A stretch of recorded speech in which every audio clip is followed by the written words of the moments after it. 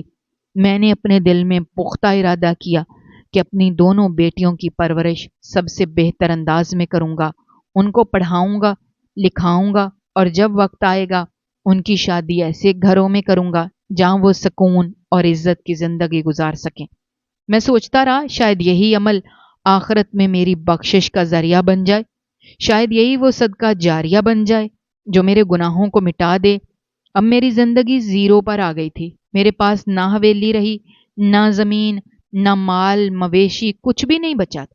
اب سب کچھ دوبارہ زیرو سے شروع کرنا تھا، لوگوں کے ساتھ کیمپوں میں بیٹھ کر امداد کا انتظار کرنا تھا، دوسروں کے گھروں میں پناہ لینی تھی۔ ہر دن نئے مسائل سامنے آ رہے تھے، کبھی کھانے کی کمی ہو جاتی، کبھی دوائی، کبھی کپڑوں کی، لیکن سب سے بڑی کمی سکون کی تھی۔ سکون کہیں نہیں تھا، ہر کوئی بس یہی کہہ رہا تھا کہ زندگی کو دوبارہ زیرو سے شروع کرنا ہوگا۔ ہمیں نے اپنی بیوی کو دیکھا جو ان دونوں لڑکیوں کو بیٹیوں کی طرح سنبھال رہی تھی، وہ ان کے بال سنوارتی، ان کو کھانا دیتی، ان کو سمجھاتی کہ اب تمہیں ہمت رکھنی ہے، تمہیں ٹوٹنا نہیں ہے۔ یہ منظر دیکھ کر میرے دل کو کچھ سکون ملتا تھا، مجھے لگتا تھا شاید یہ سب کچھ میرا کفارہ ہے جو مجھے اللہ کے قریب لے جا رہا ہے۔ میں نے دل ہی دل میں دعا کی، یا اللہ مجھے ثابت قدم رکھ، مجھے میری توبہ پر قائم رکھ اور ان بچیوں کو میری بخشش کا ذریعہ بنا دے۔ اب میں آپ سے دعا چاہتا ہوں کیونکہ ہمارا امتحان ختم نہیں ہوا بلکہ ابھی شروع ہوا ہے۔ ہمیں دوبارہ اپنی زندگی بنانی ہے، دوبارہ کھڑا ہونا ہے، دوبارہ عزت کمانی ہے، اور یہ سب زیرو سے شروع کرنا ہے۔ اللہ ہمیں طاقت دے کہ ہم اپنے گناہوں کا کفارہ ادا کر سکیں، اپنی آنے والی نسلوں کو ایک بہتر راستہ دے سکیں۔ یہی میری زندگی کی سب سے بڑی دعا ہے، یہی میرا سب سے بڑا مقصد ہے، اور یہی میری آخری امید ہے کہ اللہ مجھے معاف کر دے اور مجھے اپنی رحمت میں جگہ دے۔ دوستو، ہماری آج کی یہ کہانی آپ کو کیسی لگی؟ کمنٹ باکس میں اپنی رائے کا اظہار کرنا مت بھولیے گا، اور اگر آپ ہمارے چینل پر نئے ہیں تو چینل کو سبسکرائب کرنا بھی مت بھولیے گا۔ شکریہ، اللہ حافظ۔